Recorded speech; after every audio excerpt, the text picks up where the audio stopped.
The scream came from the east wing, and Clara was already running before she understood why.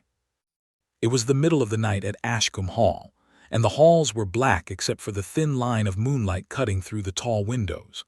Clara's bare feet slapped against the cold stone floor as she raced past locked doors and sleeping portraits, her heart slamming so hard she could feel it in her throat. She did not stop to grab a candle. She did not stop to call for help. She ran straight for the one room that mattered more than her own life, the nursery where 6-year-old Julian slept. When she reached the door, it was standing open. That alone told her everything was wrong, because that door was never left open, not once in the 4 months she had lived in this house. She stepped inside and found the window unlatched, curtains moving in a breeze that should not have been there, and the small bed empty except for a twisted blanket and one shoe on the floor. Julian was gone.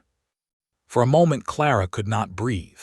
Her mind refused to accept the empty bed, refused to accept the cold air pouring through the window, refused to accept that the boy she had grown to love more than she ever expected to love anyone was simply not there.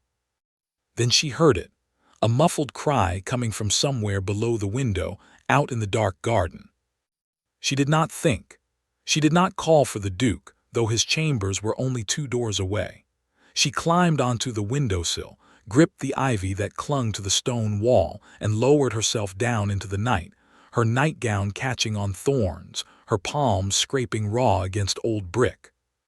By the time her feet hit the wet grass, she could see 2 shapes moving fast toward the tree line at the edge of the estate, and one of them was carrying something small. Julian! She ran after them without a plan, without a weapon, without anyone knowing where she had gone. All she had was speed, and the kind of fear that turns a person into something faster than they have ever been before. 4 months earlier, Clara Bennett had arrived at Ashcombe Hall with one trunk, a letter of introduction, and a husband she had never spoken to for longer than 10 minutes.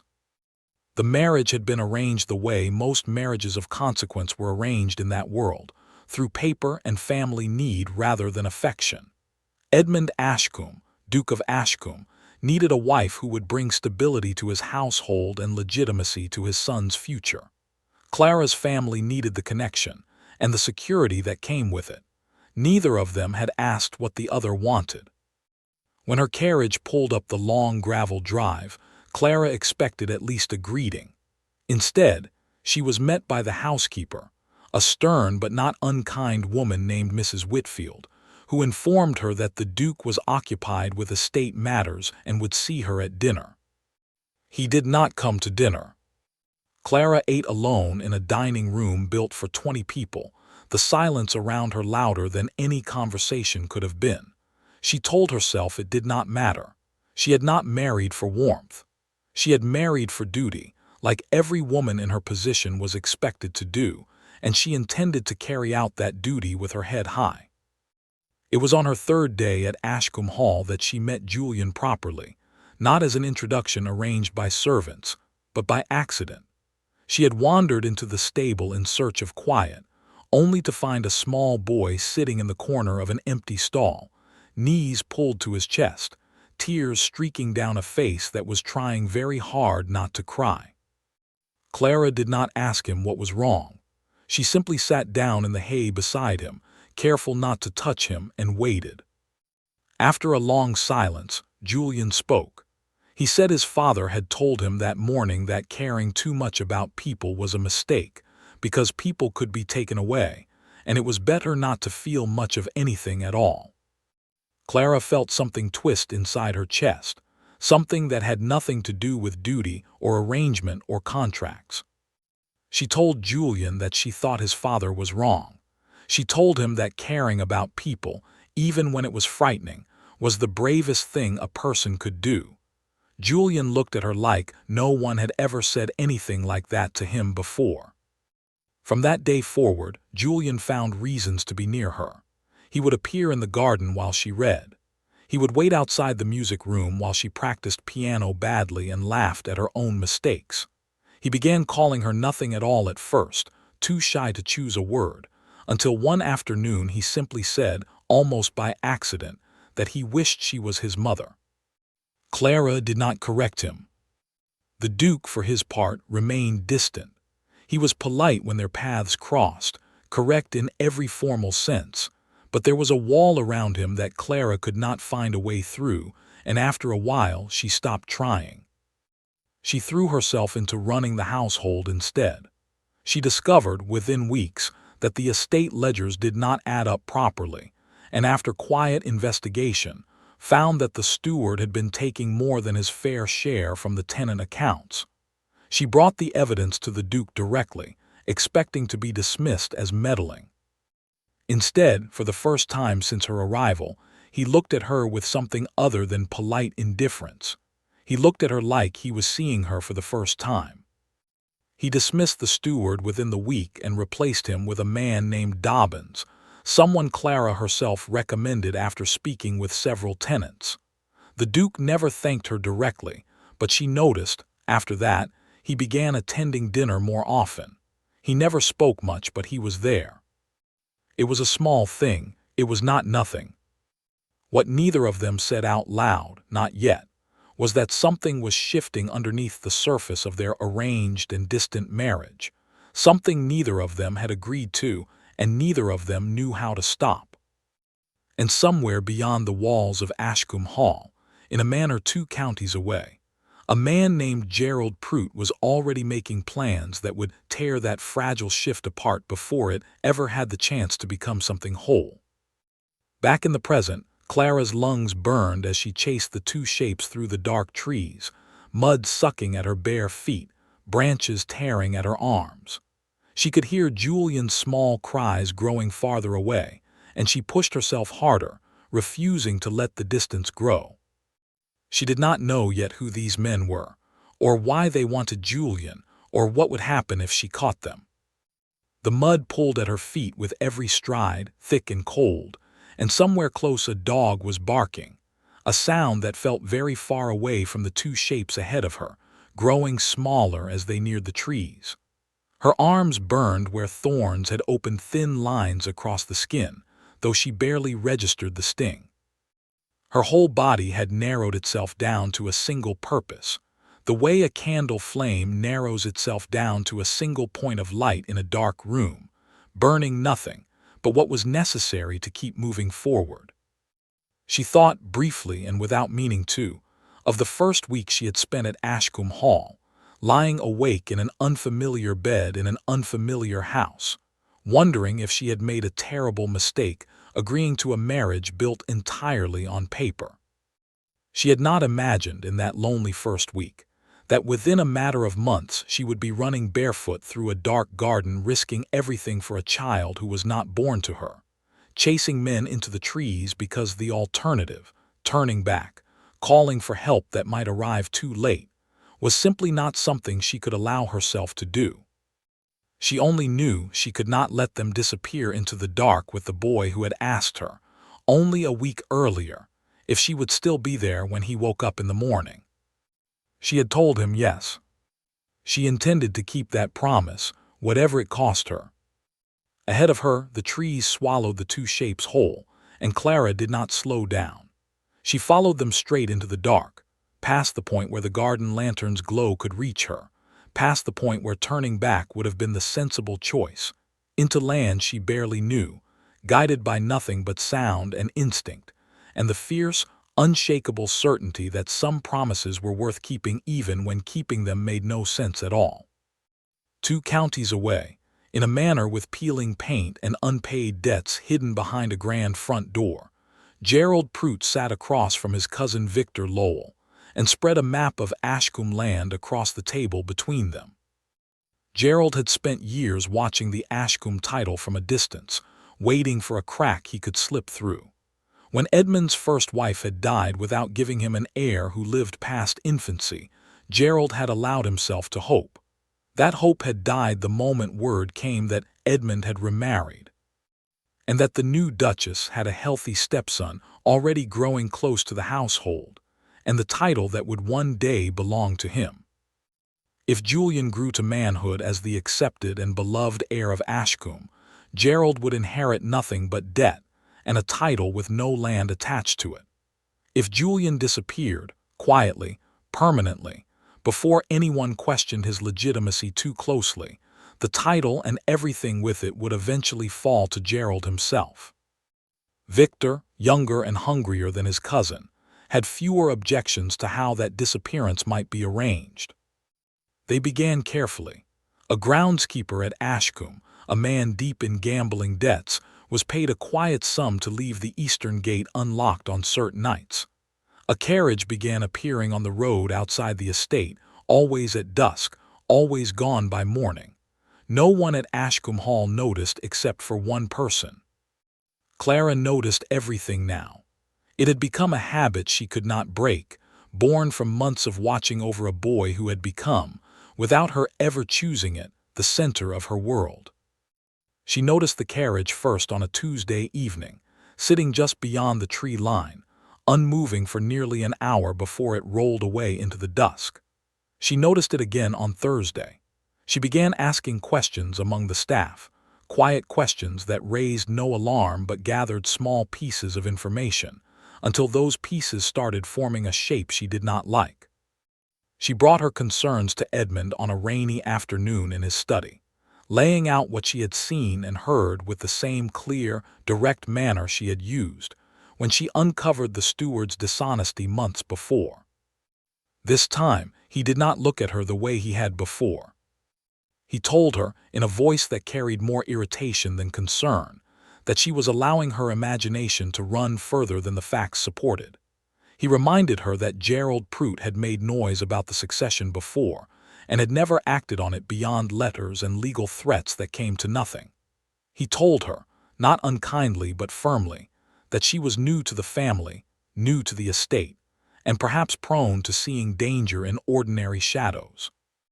Clara left his study with her jaw tight and her hands clenched at her sides. She did not argue further, because arguing had never worked with him, but something in her chest had gone cold and certain in a way it had not been before. She decided quietly that she would trust her own eyes even if her husband would not. That night she found Julian in the library, curled into the window seat with a book he was not really reading, his small shoulders drawn up around his ears the way they always were when something worried him. She sat beside him without asking what was wrong, the same way she had done in the stable months before, and after a while he told her that he had overheard two of the stable hands whispering about a stranger who had been asking questions in the village, questions about the family, about the boy, about when the Duke traveled and when he did not. Clara felt the cold certainty in her chest sharpen into something close to fear. She told Julian not to worry, that she would take care of it, though she had no idea yet how she would do that. Julian looked up at her with the same trusting eyes he always did, and asked her the question that would follow her through everything that came after. He asked her if she would still be there when he woke up in the morning. She told him yes. She meant it more than she had ever meant anything. Over the following weeks, small collisions began to build between Clara and Edmund that neither of them fully understood yet. A sudden downpour caught them both on the terrace one afternoon, and rather than run separately for shelter, they found themselves standing under a single umbrella, close enough that Clara could hear him breathing, close enough that neither of them spoke for nearly a minute, though the silence had lost its coldness. A late evening encounter in the library left them both holding the same book at the same moment, hands brushing before either of them pulled away too quickly. Edmund began to notice things about his wife that he had trained himself not to notice about anyone since his first wife's death. He noticed the way she hummed quietly while she worked through the household accounts. He noticed that she always saved the last piece of bread at dinner for Julian without being asked. He noticed, one evening, that Julian had fallen asleep in her rooms while she read to him, her hand resting gently on his hair, and Edmund stood in the doorway for a long moment before he found the will to walk away without waking either of them. He did not know what to do with what he was feeling. He had built years of careful distance around himself after losing his first wife, distance that had protected him from ever being that broken again. And now that distance was cracking in ways he had not given permission for. He said nothing about it. He simply began coming to dinner more often, began lingering a little longer in conversations that used to end quickly, began, without quite admitting it to himself, looking for reasons to be in the same room as Clara. But the warmth building quietly inside Ashcombe Hall did nothing to slow what was happening outside its walls. Gerald Prout grew impatient. Letters from creditors piled on his desk faster than he could answer them, and every week that Julian remained safe and growing into his role as heir was a week that pushed Gerald's own future further out of reach. Victor Lowell, always eager to prove his usefulness to his older cousin, suggested it was time to move from watching to acting. Their first attempt came on a moonless night in early autumn. Two men, hired quietly through connections Victor had built in a rougher part of the county, made their way to the eastern gate that the paid groundskeeper had left unlocked. Their plan was simple: enter through the gate, cross the gardens in darkness, reach the nursery window, and take the boy before anyone in the house stirred. What they did not account for was Clara.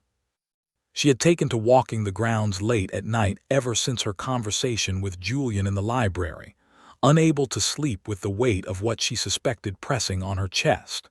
She was crossing the east garden that night, wrapped in a shawl against the cold, when she caught the faint sound of boots on gravel where no boots should have been. She froze behind a hedge, heart pounding, and watched two shapes moving low and fast toward the house. She did not scream. Screaming would only tell them she had seen them and give them reason to move faster. Instead, she slipped back toward the house through the servants' entrance, moving as quickly and quietly as her shaking legs would allow, and woke the night porter with a hand over his mouth before he could make a sound of surprise. Within minutes, lanterns were lit and dogs were released into the garden. The two men, caught between the approaching light and the barking hounds, fled back through the eastern gate empty-handed, disappearing into the night before anyone could catch them.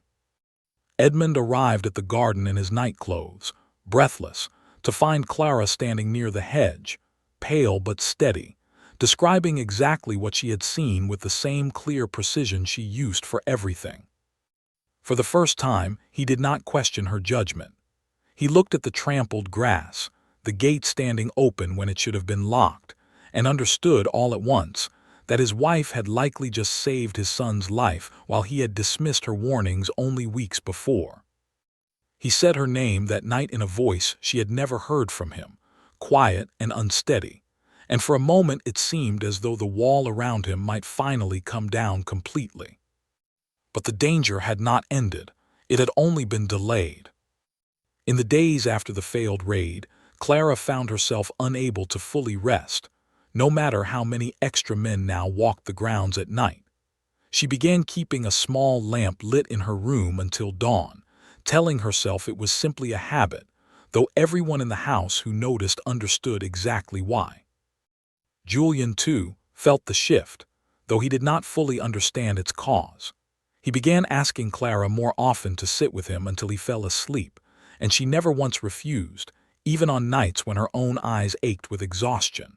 She would sit in the chair beside his bed, reading quietly by candlelight until his breathing slowed and evened out, and only then would she allow herself to return to her own room down the hall. One evening, Edmund found her there, asleep in the chair herself, the candle burned down to almost nothing, Julian's small hand still curled loosely around two of her fingers even in sleep. He stood in the doorway for a long time, longer than he had any reason to, watching the two of them in the soft, dying light. And something in his chest ached in a way he had not allowed himself to feel since long before Clara had ever arrived at Ashcombe Hall. He did not wake her. He simply found a blanket from the chest near the window and laid it gently over her shoulders before he left, closing the door with far more care than the action required. The next morning, Clara found the blanket and said nothing about it. Neither did Edmund. But something between them had quietly shifted again, one more small brick removed from the wall he had spent years building, and neither of them spoke of it directly, because some things they were both discovering did not need to be spoken to be understood. Edmund also began, in his own quiet way, taking a more active role in Julian's protection. He rode the eastern boundary of the estate himself some mornings, checking the fence lines and the gate his groundskeeper had once been paid to leave open. He spoke privately with each member of his staff, not with accusation, but with a clear and steady warning that the safety of his household mattered more to him than anything else, and that anyone found working against that safety would answer for it fully. Word of his seriousness spread quickly through the staff, and though Bridget's brother remained deep in debt to men connected to Gerald, Bridget herself grew increasingly uneasy each time the Duke's warning was repeated among the servants, a small seed of guilt she was not yet ready to act on, though it had already begun to grow. And somewhere in his manor 2 counties away, Gerald Prout listened to his cousin's report of the failed attempt with cold, controlled anger, and began planning something far less careless than a rushed night raid through an unlocked gate. He would not fail a second time. After the failed raid on the eastern gate, Ashcombe Hall changed in ways that were both visible and invisible. Edmund doubled the number of men patrolling the grounds at night. He had the locks on every window and door replaced, and he personally questioned every member of staff who had access to the house's schedule, searching for the one who had taken payment to leave the gate open. He found nothing conclusive, though several servants grew nervous under his questioning, and one groundskeeper quietly resigned from his position and left the county within the week, which told Edmund everything he needed to know even without a confession. The invisible change was harder to name. Edmund began seeking Clara out rather than simply tolerating her presence.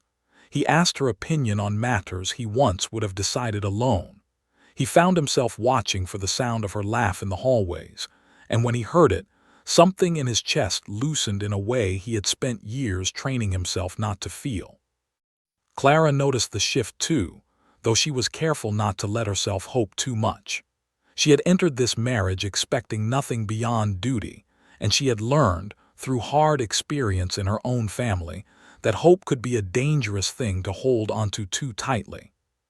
Still, when Edmund began walking with her and Julian through the gardens in the evenings, when he began listening to Julian's stories about frogs and stable cats with real attention instead of distracted patience, Clara allowed herself small moments of belief that this family, strange and arranged as it was, might actually become something real. Julian blossomed under the sudden warmth of both parents paying attention to him at once. He began sleeping through the night without waking in fear. He began asking Clara to teach him piano properly instead of just listening to her play.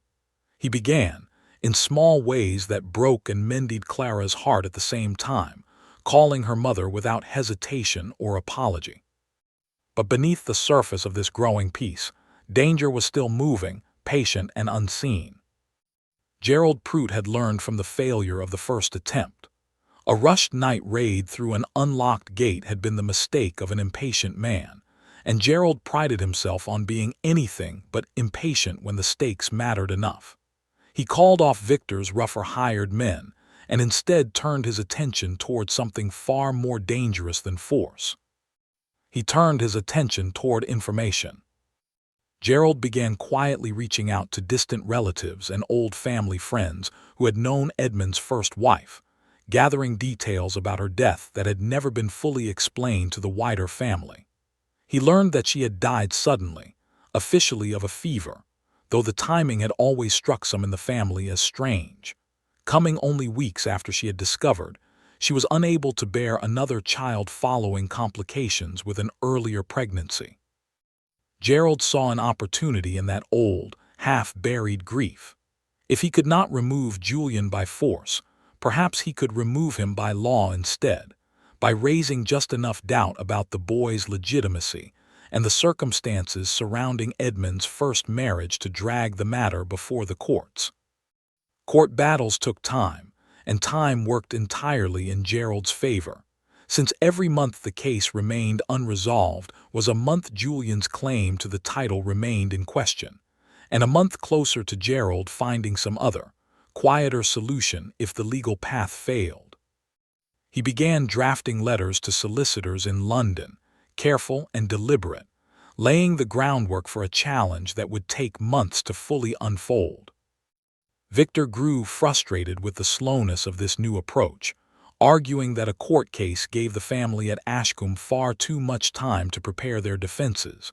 But Gerald reminded his cousin coldly that the last rushed attempt had nearly gotten them caught, and that patience, however difficult, was the only path that did not end with both of them facing the magistrate themselves. Still, Gerald was not a man who put all his hope into a single plan. While the legal challenge moved slowly through careful channels, he kept a second, quieter option open, one that did not require Victor's rough hired men or the risk of another failed night raid. He began looking for someone already inside Ashcombe Hall. It did not take long to find a weak point. A young maid named Bridget, recently hired into the household, had a brother deeply in debt to men who answered indirectly to connections Gerald controlled. When Gerald's men approached Bridget's brother with an offer to settle his debts in exchange for information passed along by his sister, the young man agreed without much hesitation, telling himself it was only information, nothing more, nothing that could truly hurt anyone. Gerald chose Bridget carefully. He had one of his men watch the household from a distance for several weeks before making any approach, noting which servants seemed unhappy, which seemed burdened by troubles beyond their wages, which might be persuaded without much difficulty. Bridget, quiet and hardworking but visibly worried each time a letter arrived from her brother, stood out quickly as the easiest path inward.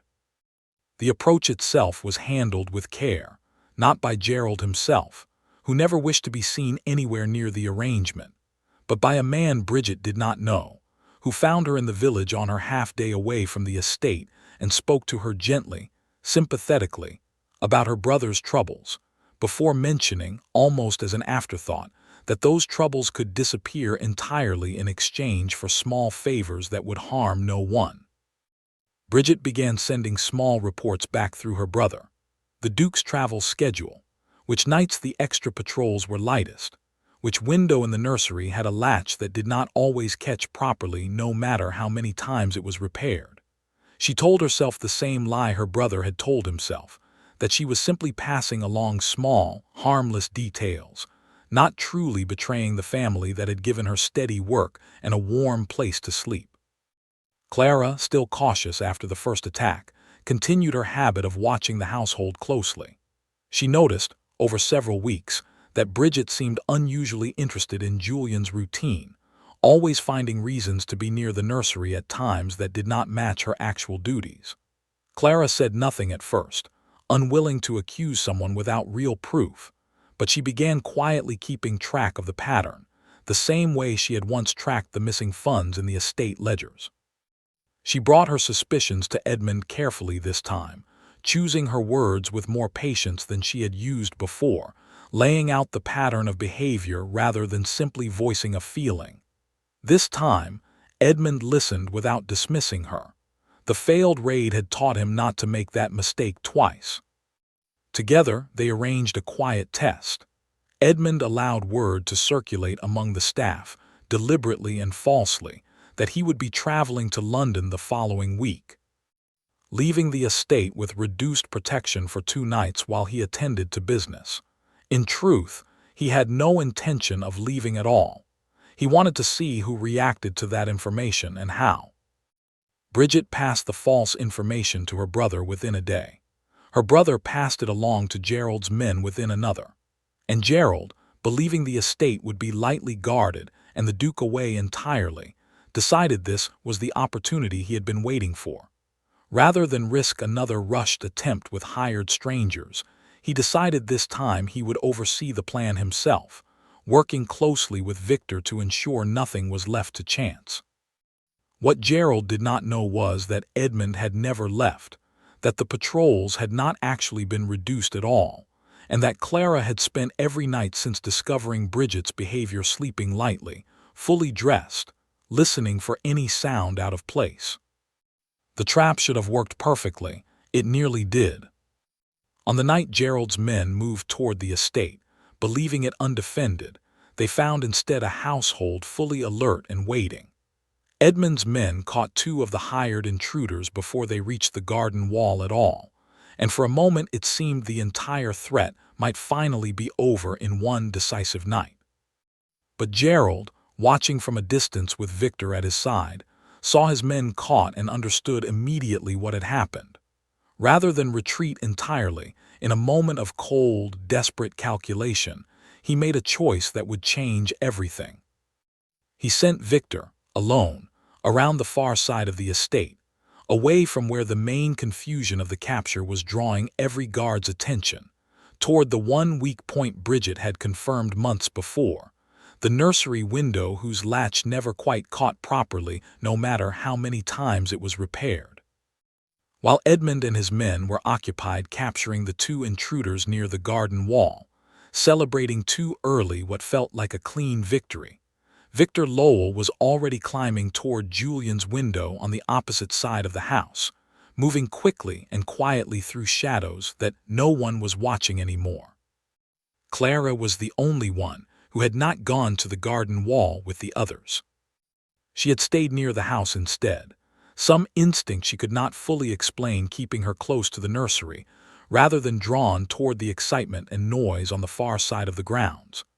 It was that instinct, more than anything else, that meant she was already awake, already dressed, already moving toward Julian's room when she heard the faint sound of a window latch giving way on the far side of the nursery wall.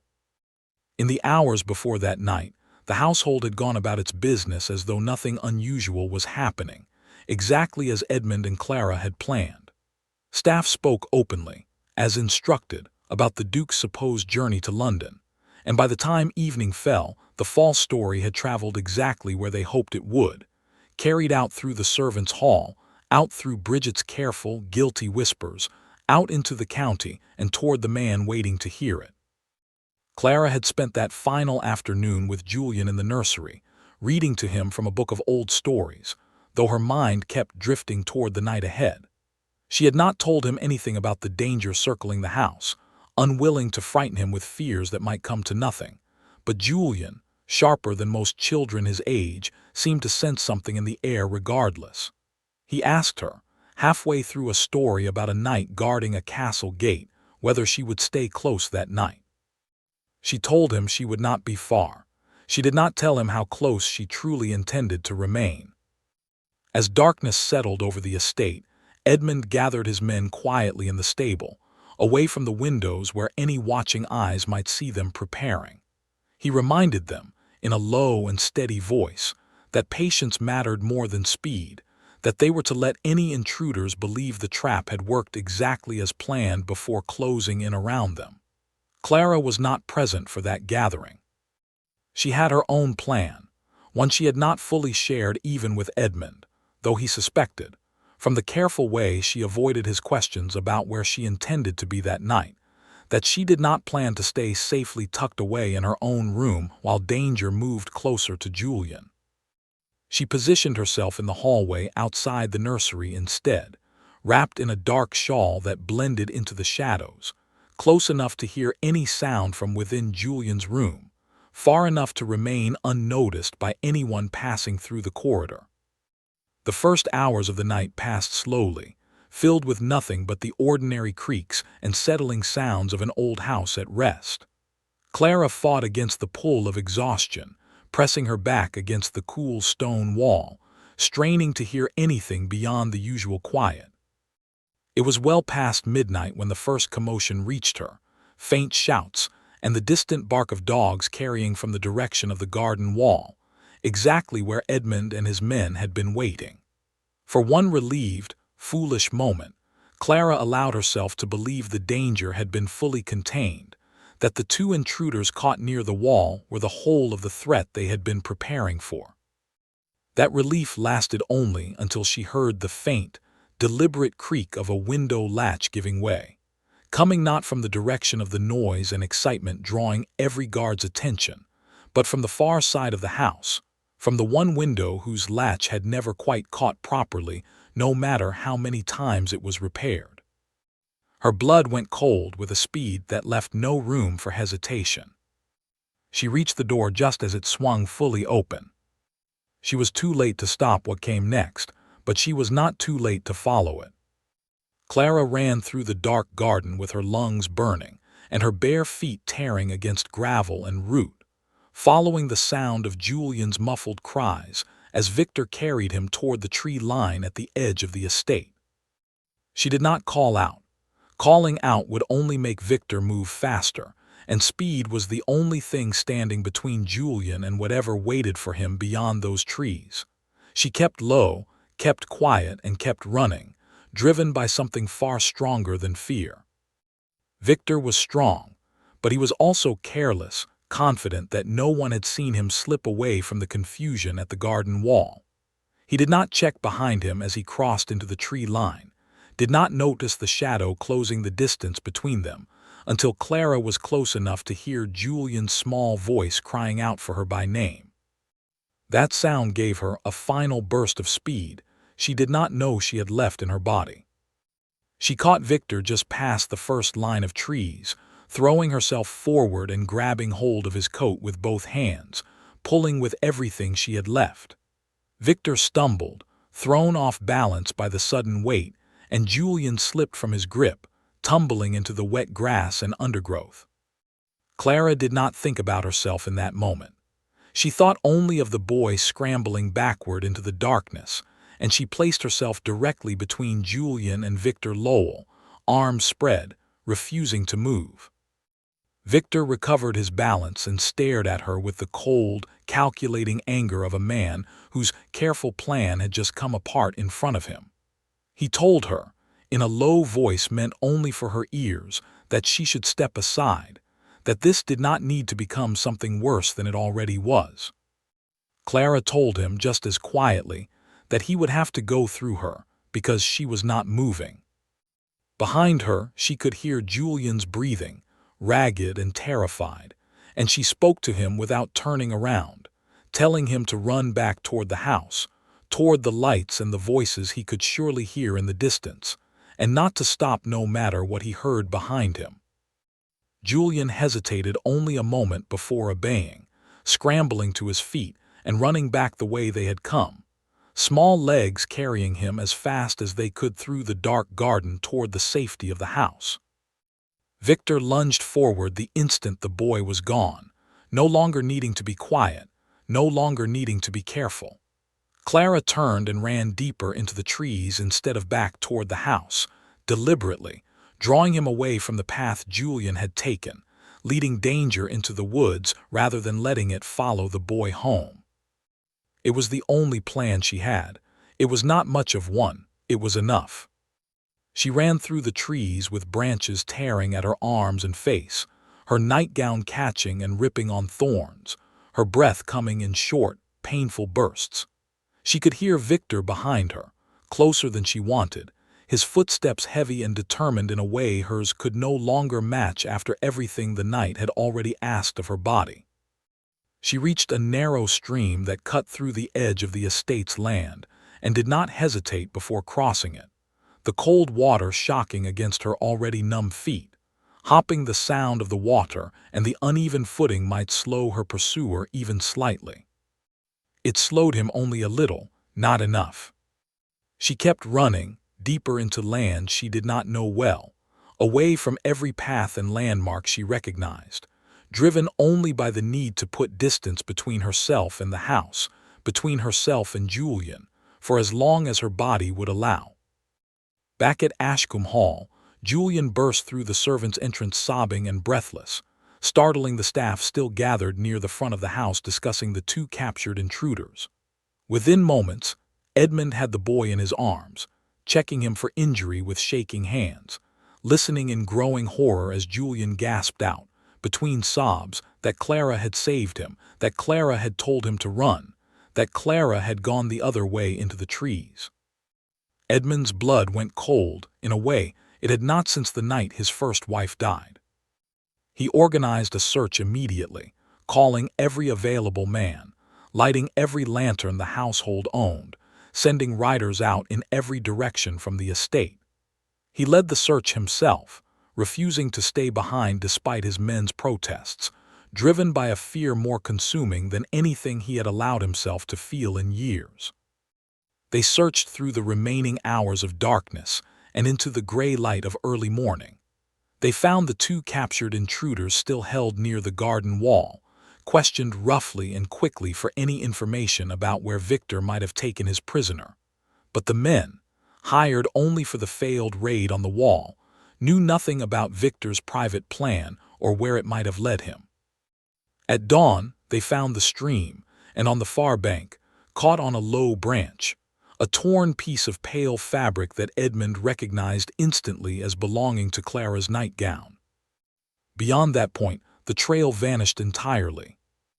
They searched the surrounding woods for the rest of that day and long into the next, expanding their circle further and further from the estate with each passing hour, questioning every farmer, every traveler, every villager who might have seen a woman running through unfamiliar land in torn clothing. No one had seen anything. Gerald Prout, watching from a careful distance as his cousin's plan collapsed into chaos, made the difficult decision to distance himself entirely from what had happened. He sent word to Victor, through channels that could not be traced back to himself, that Victor was on his own now, that any connection between them had to be severed completely if Gerald's own position was to remain safe from suspicion. Victor, for his part, had lost Clara somewhere deep in the woods after a chase that had gone on far longer than he expected, his prize disappearing entirely into terrain that gave him nothing to follow. He returned to his own lodgings furious and empty-handed, uncertain whether the woman had escaped him or simply vanished into some ravine or river he had not managed to see in the darkness. He did not know, and in the days that followed, as suspicion and search parties closed in around the county, he found himself with far less certainty about his own safety than he had expected, and far more reason to disappear quietly himself before questions could reach his door. At Ashcombe Hall, Edmund stood in the doorway of Clara's empty room on the third day of searching, holding a single hairpin he had found on her dressing table, turning it over in his fingers as though it might somehow explain where she had gone. Julian would not stop asking when she was coming back. Edmund had no answer to give him. For the first time since his first wife's death, he understood the full weight of loving someone enough to fear losing them completely, and he understood it only after the woman he had spent months refusing to fully see had already run into the dark to save what he loved most, and vanished doing it.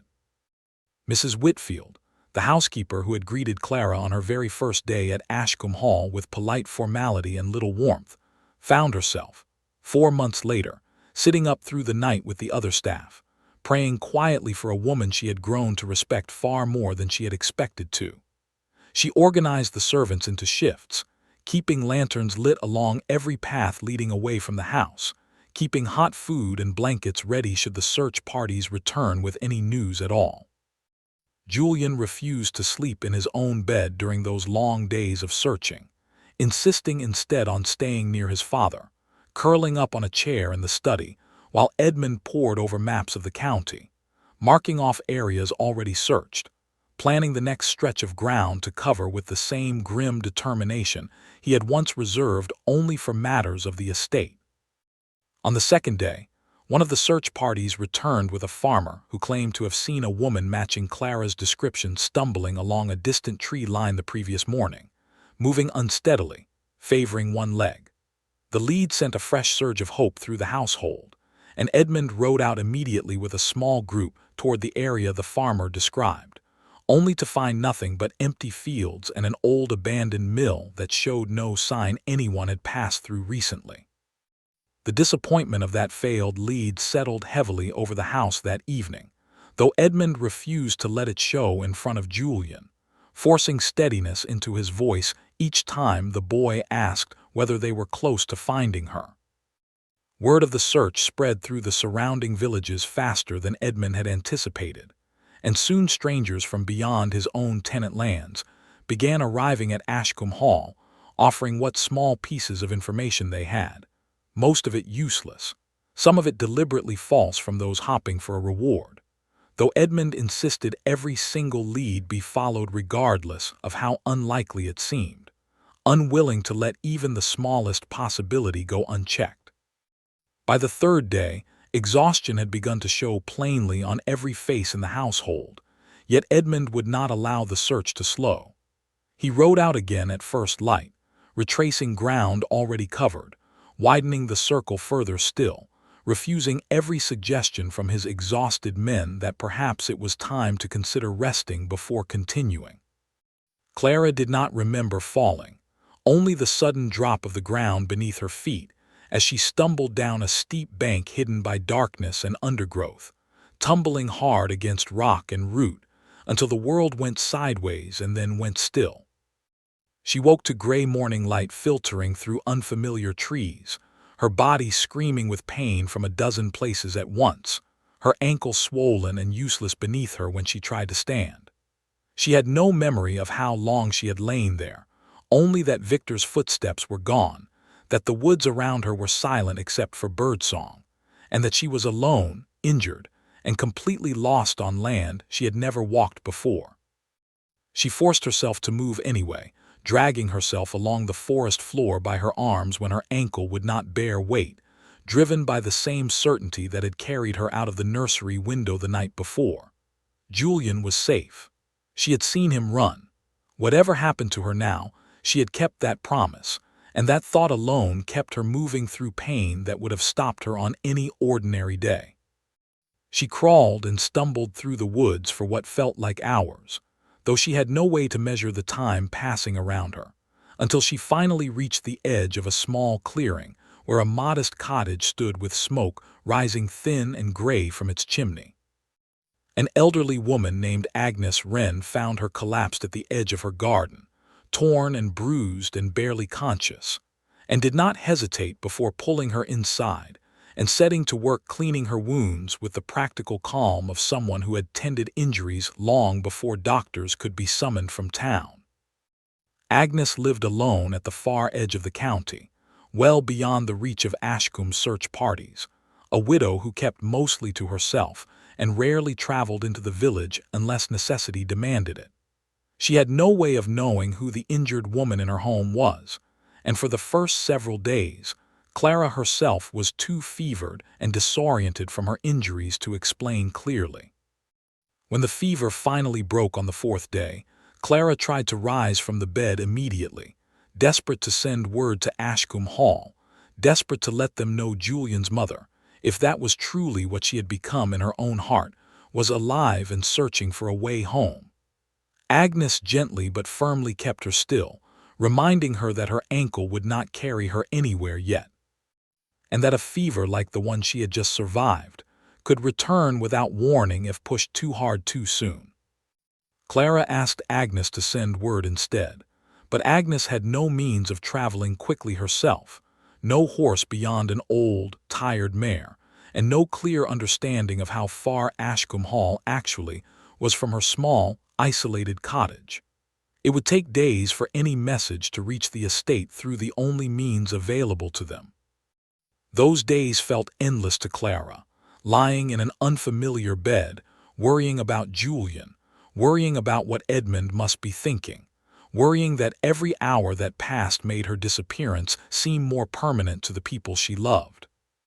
At Ashcombe Hall, the search had begun to feel, to everyone but Edmund, like it was searching for a body rather than a living woman.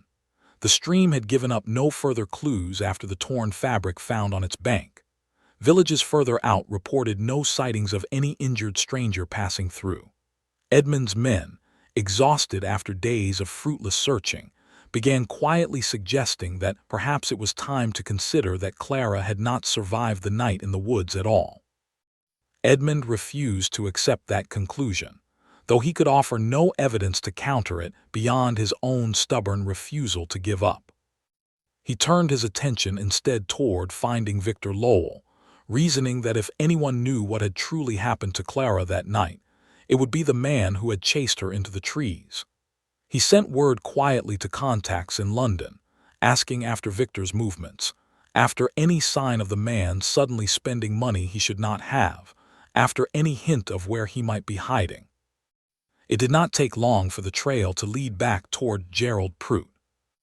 A solicitor Gerald had contacted regarding the legal challenge to Julian's legitimacy, uneasy about the sudden disappearance of the Duchess so soon after his client had begun making inquiries about the family's private history, quietly reached out to Edmund's own solicitor with information he felt increasingly uncomfortable holding onto alone.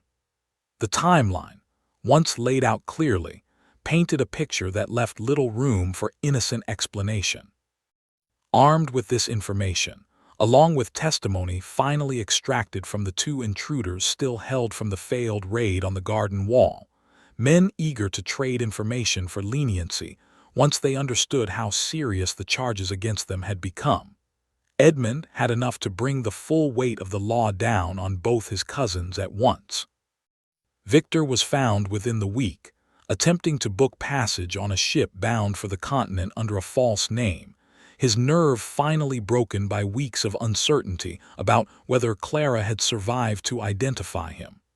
He was arrested at the docks before he ever boarded. Gerald, confident until the very end that his careful distance from the actual events would protect him, was arrested at his own estate only days later. The solicitor's testimony combined with Victor's desperate attempts to shift blame entirely onto his cousin, leaving no room for Gerald to maintain his claim of innocence. Justice, however, brought Edmund no comfort while Clara remained missing. It was Agnes Wren, finally able to spare her old mare for a full day's journey, once Clara's fever had fully broken and her ankle had healed enough to allow careful movement, who finally carried word to the nearest village large enough to have proper communication with the wider county. A message reached Ashcombe Hall on a quiet afternoon nearly 2 weeks after the night Clara had vanished into the trees, carried by a rider who had been paid generously by Agnes to travel as quickly as his horse could manage. Edmund read the message twice before he could fully believe what it said. Clara was alive. Clara was injured but recovering. Clara was asking, in her own careful handwriting despite everything her body had endured, whether Julian was safe, and whether it would be too much trouble for someone to come and bring her home. Edmund did not send someone. He went himself, riding through the afternoon and into the evening without stopping, following directions that grew increasingly rough and unfamiliar the further he traveled from Ashcombe Land, until he finally reached the small, smoke-chimneyed cottage at the edge of the county, where Agnes Wren had spent 2 weeks caring for a stranger who turned out to be a duchess. He found Clara sitting near the cottage window, still pale and thinner than she had been, her ankle wrapped and propped carefully on a stool, watching the road with the same patience she had shown him from the very first day. She arrived at his household with nothing but a single trunk and no expectation of ever being truly welcomed. Neither of them said anything grand or rehearsed in that first moment. Edmund crossed the small room and knelt beside her chair, and for a long moment he simply held her hand, unable to find words adequate for everything he had felt over the 2 weeks he believed he might have lost her entirely. Clara, exhausted and overwhelmed and finally safe, allowed herself to lean into his shoulder and cry for the first time since the night she had climbed out of Julian's window into the dark, no longer needing to be strong for anyone else in that moment. The journey back to Ashcombe Hall was slow, careful of Clara's still healing ankle, but every mile closer to home lifted something heavy from both of them that had been sitting there since the night everything nearly fell apart. Julian was waiting in the front garden when the carriage finally arrived, having refused to leave the window for most of the afternoon once word reached the household that his mother was coming home. He did not wait for anyone to help Clara down from the carriage properly before he threw himself against her, careful of her wrapped ankle but not careful at all of his own tears, and Clara held him as tightly as her healing body would allow. In the weeks that followed, Ashcombe Hall settled into something it had never quite been before, a household built not on arrangement and distance, but on the kind of bond that had been tested by fire and had survived it. Edmund no longer maintained the careful walls he had built around himself since his first wife's death.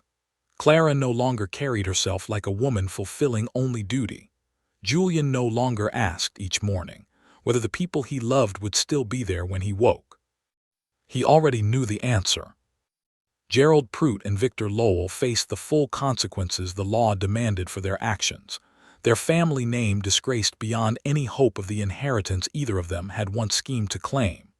The title and everything attached to it remained exactly where it belonged, with the boy both men had tried to remove, now growing up surrounded by people who had proven, in the truest possible way, exactly how much they were willing to risk to keep him safe. Years later, when Julian was old enough to understand the full story of that night, he asked his mother directly what had made her run into the dark after him without hesitation, without waiting for anyone else, without any plan beyond simply refusing to let him disappear alone. Clara told him the truth, simple and unadorned by any grander explanation than the one that had always been true from the very first day. She found him crying alone in the stable. She told him that some people become family through blood, and some people become family through choice, made freely and completely, and that once she had made that choice about him, there had never been any version of that night where she did not go after him. Julian never asked her to explain further. He understood completely, because he had already known it in his own heart, since the moment she had told him to run and had chosen, without hesitation, to become the one who vanished instead. Agnes Wren, the widow who had found Clara collapsed at the edge of her garden and nursed her back to health through weeks of fever and pain, was never forgotten by the family she had helped save. Edmund arranged, quietly and without ever making a public show of it, for her small cottage to be repaired and her land expanded, and for a standing invitation to be extended to her, one she could accept whenever she chose, to visit Ashcombe Hall as an honored guest rather than a stranger who happened to live at the edge of the county. Agnes visited twice a year for the rest of her life, and Julian grew up calling her nothing less than family, understanding, even as a small boy, that the woman's quiet kindness on an ordinary morning had made all the difference between tragedy and the life he was allowed to keep living. The two hired intruders who had been captured near the garden wall on the night everything came apart gave full accounts of their involvement in exchange for lighter sentences. Accounts that helped seal the case firmly against both Gerald Prout and Victor Lowell when the matter finally reached trial months later. The proceedings drew attention from across the county, curious onlookers filling the gallery to hear the full, tangled story of greed and desperation that had nearly cost a child his life, and had very nearly cost his mother hers as well. Edmund himself testified at length, describing the failed raid on the garden wall, the false information deliberately spread to draw Gerald's plan into the open, and the terrible hours spent searching the county grounds for a wife everyone, but himself had quietly begun to fear was lost for good. Clara testified as well, once her strength had fully returned, standing before the courtroom and recounting the night in a calm, steady voice that seemed to carry more weight for its lack of drama than any dramatic account could have managed. She did not describe herself as brave. She simply described what had happened, plainly and honestly, and let the facts speak for themselves. Victor's own defense crumbled quickly once it became clear his cousin had no intention of sharing any of the blame or the consequences that followed. He spent his final testimony attempting, unsuccessfully, to shift responsibility entirely onto Gerald, describing in detail the planning sessions, the payments to the groundskeeper, and the careful arrangement with Bridget's brother, evidence that only strengthened the case against both men rather than lightening the weight against himself. Gerald, cold and composed even as his own cousin turned against him in open court, was found guilty on every count brought before the judge. The title and lands he had once hoped to inherit through Julian's removal were formally and permanently stripped of any claim he might ever have made, a ruling that closed, once and for all, the question of Ashcombe's succession that had hung over the family since Edmund's first wife had died years before. Bridget, the young maid who had passed information to her brother out of fear for his debts, rather than any real desire to see harm come to the family, came forward on her own before the trial began, confessing everything to Edmund directly rather than waiting to be discovered. She wept through most of her confession, certain she would be dismissed immediately, and likely handed over to the magistrate, alongside the men she had unknowingly helped. Clara, present for that difficult conversation, found herself the one who spoke on Bridget's behalf, reminding Edmund that fear for a struggling brother was a far different thing than malice toward a child, and that the young woman's own choice to confess, unprompted, when silence would have kept her secret safely buried, said something important about the person she truly was beneath the mistake she had made. Edmund listened, weighed the matter carefully, and in the end allowed Bridget to remain in service to the household, though under closer watch for a time, a mercy Bridget never forgot and repaid many times over in the loyal years of service that followed. The estate itself slowly returned to its rhythms in the months after Clara's return, though it was a different rhythm than the one that had existed before that terrible night. Edmund no longer disappeared into his study for entire days at a time, choosing instead to take his meals with his family, to walk the gardens in the evening with Clara at his side, and Julian racing ahead of them chasing whatever small creature had caught his attention that day. The formal distance that had once defined the household, the careful politeness that had stood in for warmth during Clara's first difficult months at Ashcombe Hall, had given way entirely to something neither of them had expected to find in a marriage that began as nothing more than a contract between two families. Clara's ankle healed fully over time, though she carried a faint scar along one side of it for the rest of her life, a small, permanent reminder of the night she had chosen to run toward danger rather than away from it.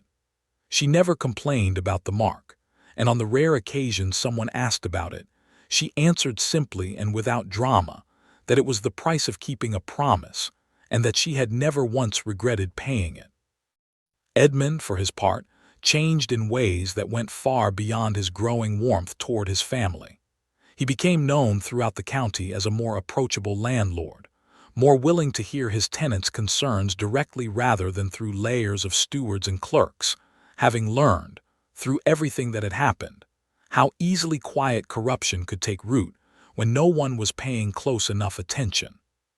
He credited Clara often, and publicly, for teaching him that lesson, though she always insisted, with a small, private smile, that he had simply needed the right reason to start looking more closely at the world around him.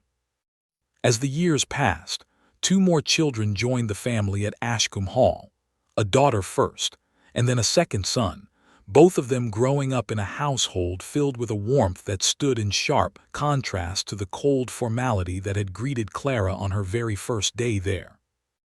Julian, older now and fiercely protective of his younger siblings in turn, often told them the story of the night their mother had run into the dark woods to save him, embellishing certain details with each retelling the way children do, though the true heart of the story never changed no matter how many times he told it. She had told him, yes, that she would still be there when he woke up, and even when the world had done everything in its power to break that promise, she had found her way back to keep it, whole and unbroken, exactly as she said she would.